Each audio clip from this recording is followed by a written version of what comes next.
I just want to talk to a human being. Is that too much to ask for? The automated voice chirped back at me with that fake robotic cheerfulness, telling me to say representative again.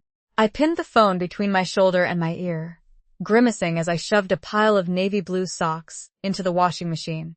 The laundry room smelled like damp concrete and expensive detergent. Outside, the Texas afternoon heat already pushed through the walls, making everything feel sticky. Daniel didn't look up from his phone. He leaned against the doorframe in his work boots and a stained polo, probably checking the scores for Friday night's game. He just stood there. He felt more like a piece of furniture than a partner. I've been on hold for 20 minutes, Daniel, I said. I kept my voice tight and overly polite. 20 minutes of my life gone just to cancel a gym membership we haven't used since January. He shifted his weight, and his leather boots creaked. He didn't answer. He just scrolled, his thumb moving in a rhythmic, dismissive motion. I tossed a heavy pair of his work trousers onto the sorting table and felt something stiff in the right pocket. I reached in, expecting a stray bolt or a crumpled napkin, but my fingers brushed a small, glossy piece of paper. I pulled it out and smoothed it over the laminate surface of the table. It was a receipt from a steakhouse called the Gilded Prime. The date said last Tuesday. The total was $342. I looked at the address on the header, and my stomach did a slow, heavy roll. The restaurant sat in a town 40 miles north of here. Last Tuesday, Daniel told me he was stuck at the rig site until 8 because the crew had a pressure valve failure. I remembered Brenda from next door mentioning she saw Daniel's truck parked near the north side of town around noon that day, but Brenda thinks the mailman is spying on her. I hadn't given it much weight. Now it felt different. When were you at the Gilded Prime? I asked. The scrolling stopped. Daniel finally looked at me, blinking slowly. He didn't move his body, just his head. I held up the receipt. Last Tuesday. You said you were at the site, he groaned. A long sound that made me feel like I was the one being unreasonable. He turned toward the fridge and opened the door, staring at the shelves without actually grabbing anything. Look! It was just a business lunch, he said. He sounded breathless, like he'd just finished a jog. A client came into town. I didn't think it was a big deal. A business lunch that cost $300? I asked. Since when do you take clients to a place with a dress code for lunch on a Tuesday? Honestly, Samantha, why are you digging through my pockets? He shut the fridge door with a thud. It wasn't quite a slam, but it was close. He didn't look at me again. He stepped past me and headed toward the garage. The timing felt off. We were already on edge because tax season was coming, and the dread of it lived like a constant, low-frequency hum in the house. Daniel messed up his W-4 withholdings again. Something he promised to fix 3 years ago. And we were staring down a massive bill from the IRS. We couldn't afford it, even with the bonuses from the boom. Every time I brought up the budget, he mentioned the truck payments or the kids' sports gear, as if those were the only expenses that mattered. I stood in the laundry room for a moment. The gym bot still chirped in my ear, asking if I wanted to hear more options. I pressed the end call button. The logistical side of my brain started clicking. $342, 40 miles. A lie about a pressure valve. I didn't feel a surge of heartbreak. I felt a sudden sharp need for a spreadsheet. I needed to know where the money went. We were supposed to be saving for the down payment on the acreage out by the creek. The land we'd been talking about for 5 years. I followed him out to the garage, keeping my footsteps light. He treated the garage like a sanctuary. He filled it with heavy-duty shelving and a massive red rolling toolbox that took up an entire wall. It was the only place in the house that belonged entirely to him. Daniel stood at the workbench, tinkering with a piece of equipment. He kept his back to me, humming something under his breath, completely oblivious. Walking toward the toolbox, I noticed the top drawer was slightly ajar. It was just a sliver of darkness. I remembered him being oddly protective of that drawer lately. He'd snapped at the kids when they tried to find a screwdriver in there. I reached out and pulled the drawer open. Inside, nestled between a set of precision calipers and a heavy torque wrench, sat a small black plastic object. It was a burner phone, the kind you buy in a prepaid kit from a gas station. It looked cheap and clunky, entirely out of place among his professional-grade tools. I picked it up. The plastic felt warm and tacky in my hand. The screen was dark, but as I turned it over, I saw a small piece of masking tape stuck to the back.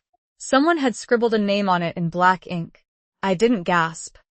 I stood there for a minute in the dim light of the garage, staring at the phone while Daniel's humming continued behind me, steady and rhythmic. My phone buzzed in my pocket. My sister sent a text asking if we were still coming to Sunday dinner.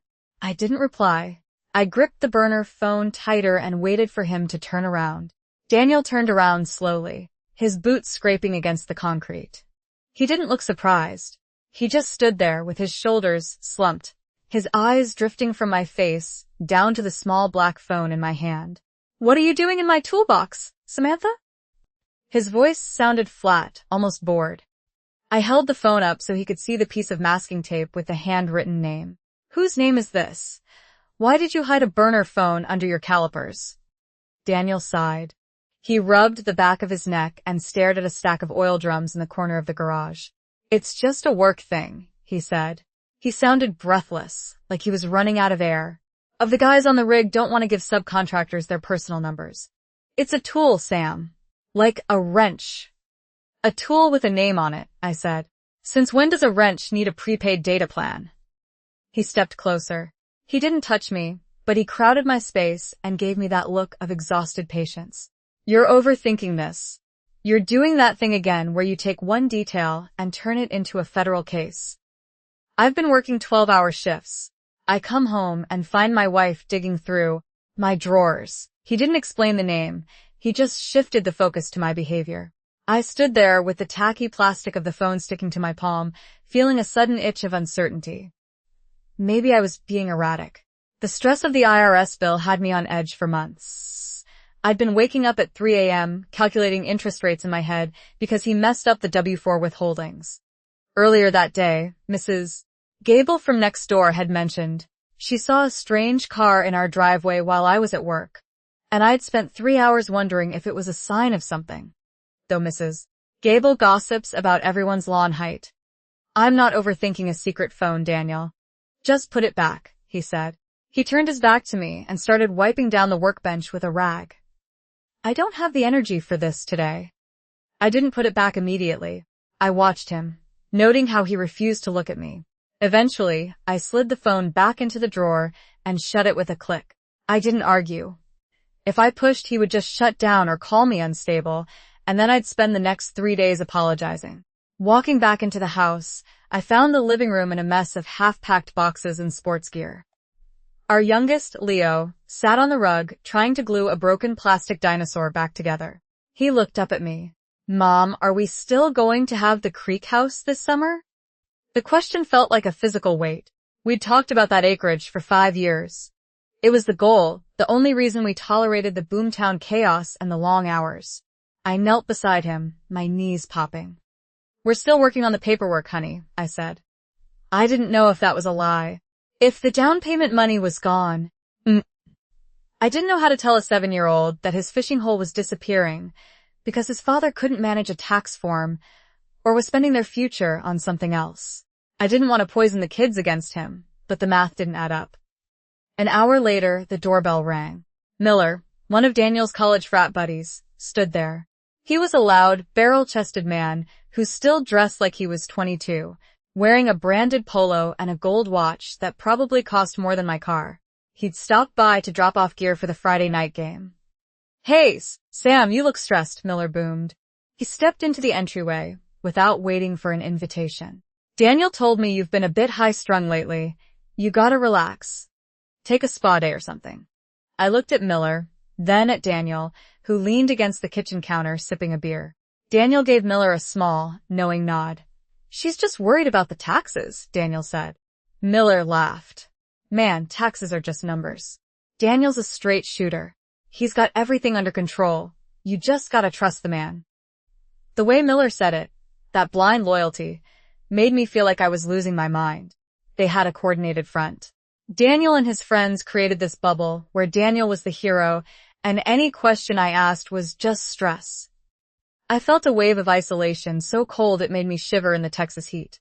After Miller left, Daniel went into the shower. I didn't follow him. Instead, I went to the small desk in the laundry room and opened my laptop. I didn't feel like a spy, I just needed to see the balance of my own life. I logged into our joint savings account, the Creek Fund. I remembered the balance from December, $64,000. I scrolled down to the transaction history, my breath hitched. I saw 3 separate withdrawals over the last 4 months. Each one was for $5,000, labeled as transfer to external account. I didn't recognize the account number. Then I saw the most recent one from last Tuesday. That was the same day as the steakhouse receipt. $7,000. I stared at the screen, the blue light reflecting in my glasses. The total sat at $40,000. $22,000 had vanished, and none of it had gone toward the IRS bill. I sat there in the humming silence of the laundry room, while the shower ran in the distance. I stopped thinking about the burner phone or the steakhouse. I looked at the gap in our savings, a hole too large to be a mistake and too specific to be a work thing. A notification popped up on my phone. The HOA president sent a group text, reminding everyone that the grass height in the gated community had to be under 3 inches by Friday, or we'd face a $50 fine. I didn't close the laptop. I just stared at the missing $22,000 and wondered who was on the other end of those transfers. Leaving the laptop open, I stared at the missing $22,000. I tried to trace where the money went. My hands didn't shake. I pulled out my phone and took clear photos of the screen. The dates, the amounts, and the external account, low. If Daniel wanted to play this game, I needed a paper trail he couldn't delete with a password change. I remembered Mrs. Gable mentioning Daniel's truck near the old highway entrance at 2 a.m. I had ignored her comments as gossip, but now the memory served as a lead. Walking into the kitchen, I spotted the accordion folder under a stack of junk mail and a tire shop coupon. Daniel had left his miscellaneous work papers there this morning. Sliding the folder open, I found a cream-colored envelope from a law firm in Houston. I read the settlement confirmation slowly. The letter used clinical terms to describe a confidential settlement agreement between Daniel Brown and a claimant named Emily H. Wiggins. I scanned the cause of action. A personal injury claim from a hit-and-run motor vehicle accident. I saw that the dates matched the night Daniel claimed he stayed at the site because of a blowout.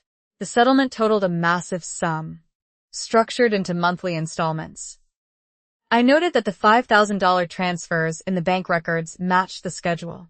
A $7,000 transfer from last Tuesday served as a supplemental payment for medical expenses. I looked at the name on the masking tape on the burner phone. It matched Emily H. Wiggins.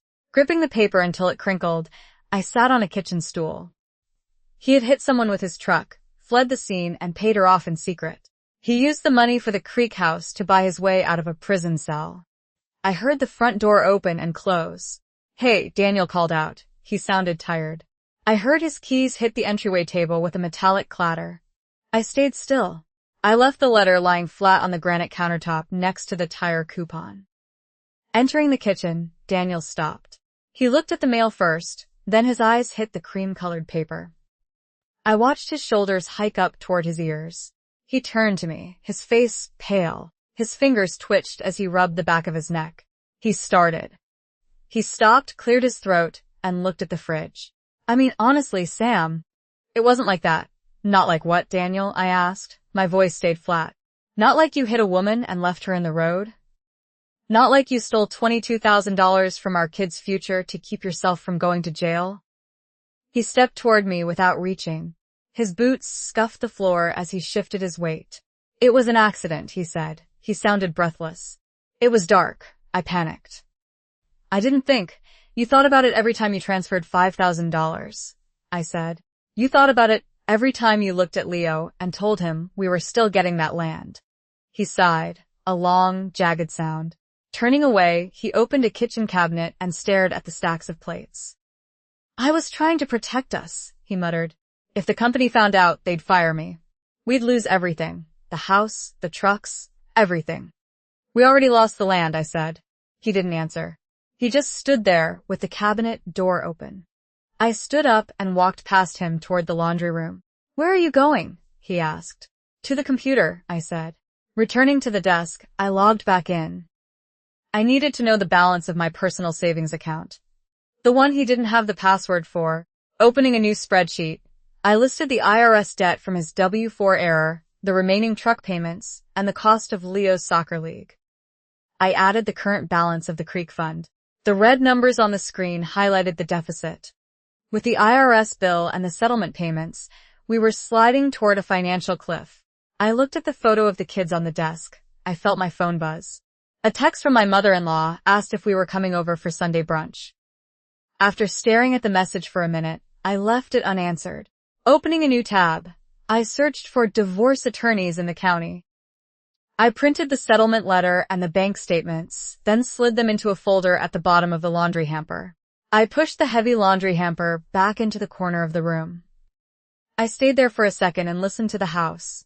Daniel stayed in the kitchen. I heard the refrigerator door open and close. He probably didn't know what he wanted, or he just liked staring into the light because he had nowhere else to look. I spent the next 3 days running numbers. I didn't scream or throw things. I just moved through the house and documented every asset we owned. While Daniel stayed in the guest room, I sat at the kitchen table with a legal pad. I listed the truck payments, the property taxes, and the exact amount we owed the IRS because Daniel messed up his W-4 withholdings. Thursday morning, I logged into our joint credit card accounts. We had 3 high-limit cards we used to keep up the image the HOA expected. I didn't close them. That would have been too clean. Instead, I spent the afternoon buying everything we had put off for 2 years. I bought new tires for the kids' car, paid for a full year of Leo's soccer league, and dumped a massive lump sum toward the IRS debt using the remaining credit. I tapped out the joint credit limits. I left the balances high and the available credit at 0. I walked into the living room and found Daniel on the edge of the sofa, staring at his phone. He looked thinner, his face sallow under the recessed lighting. "I tried a rental over in the North End," he said. He didn't look up. The system flagged the application. Something about the debt-to-income ratio. I leaned against the doorframe and crossed my arms. Maybe it's the settlement payments. He finally looked at me with bloodshot eyes. "I can't stay in the guest room forever, Sam. I need a place. I just need help with the deposit." "The money is gone, Daniel," I said. "You spent it on Emily Wiggins." He stood up with jerky movements. He paced the small strip of hardwood between the rug and the TV.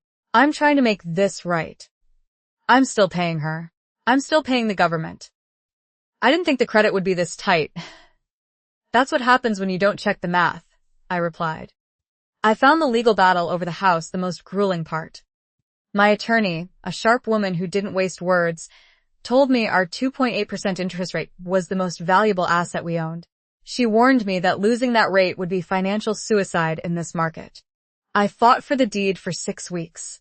I used the stolen Creek Fund and the hit-and-run settlement as leverage. During one mediation session, Daniel sat across from me in a sterile office that smelled like old carpet. He kept rubbing his palms on his jeans. "I just want a fair split," he whispered. "I can't afford to lose the equity." "You lost the equity when you hid a crime from me," I told him. The lawyer stepped in. She reminded Daniel that a judge would hate a man who drained a joint savings account to cover a felony-level accident. After 3 more meetings and a mountain of paperwork, we reached an agreement. I kept the house and the mortgage. He kept the trucks, both of them, and the remaining balances on their loans. I handled his move quietly. He didn't have the credit to rent a decent apartment in our gated community, and the landlords in this boomtown run strict background checks. Between the maxed cards and the IRS lien on his name, no reputable landlord would touch him. I watched him load the last of his boxes into the truck. He stopped at the end of the driveway and leaned against the door of the heavy-duty diesel. "I found a place," he said. He sounded breathless. "A studio by the highway. It's not much. The landlord doesn't care about credit as long as I pay 2 months upfront in cash." "I hope it works out," I said. He didn't say anything else. He got in the truck and drove away. The engine rattled as he hit the gate. The house felt empty after he left. For a few weeks, I just existed in the silence. I focused on Leo's school schedule and the endless emails from the HOA about the new mulch requirements for the front beds. The anger didn't go away, but it shifted into a dull habit, like a joint that only aches when it rains. Last Tuesday, I went to the home goods store. I spent an hour in the rug aisle. I ignored the beige and gray options Daniel would have insisted on because they were safe. I found a deep forest green Persian rug with gold borders. It looked too expensive for a laundry room, but I bought it anyway. I spent the afternoon dragging the heavy roll across the floor and sliding it into place. I stood back and looked at it. The green popped against the white tile. I finally bought a rug I actually liked. Thank you so much, Samantha, for sharing your journey with us. It takes incredible strength to navigate a betrayal of that magnitude, especially when she had to balance the needs of her children while discovering a secret as dark as Daniel's hit and run involving Emily H. Wiggins. The way she handled the financial fallout and fought to secure her family's future was truly impressive. Now, I want to turn it over to you, our community. Samantha fought hard to keep the house and that low mortgage rate, but she let Daniel walk away with his trucks and the remaining loans on them. Do you think she was too kind in that settlement? Or was leaving him with the debt and a small studio apartment by the highway the ultimate form of poetic justice? I can't wait to read your takes on this one. Please leave your advice and thoughts for Samantha in the comments below. If you enjoyed this story, make sure to hit that like button and subscribe to the channel so you never miss a real-life confession. Thanks for watching, and we'll see you in the next one.